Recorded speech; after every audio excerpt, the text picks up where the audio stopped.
তো বন্ধু বান্ধৱীসকল আজি আমি এটা নতুন ট্ৰিক লৈ আহিছোঁ। তো ট্ৰিকটো কেনেকুৱা যে কোনো সংখ্যাৰ সাপোজ 4 to the power 64 ইয়াত 64টা 4 মাল্টিপ্লাই কৰিব লাগে, কৰি আমি এই সংখ্যাটোৰ একক ঘৰৰ ইউনিট ডিজিট নাম্বাৰটো উলিয়াব লাগে।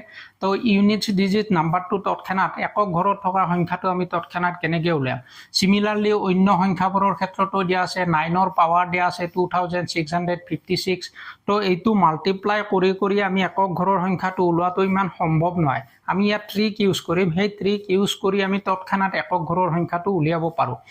সিমিলাৰলি ইয়াত প্লাস দিয়া আছে, এই দুটাৰ পাৱাৰো দিয়া আছে, সিমিলাৰলি ইয়াৰ পাৱাৰ দিয়া আছে, মাল্টিপ্লাই দিয়া আছে, এইকেইটা মাল্টিপ্লাই কৰি একক ঘৰৰ সংখ্যাটো আমি উলিয়াব লাগে।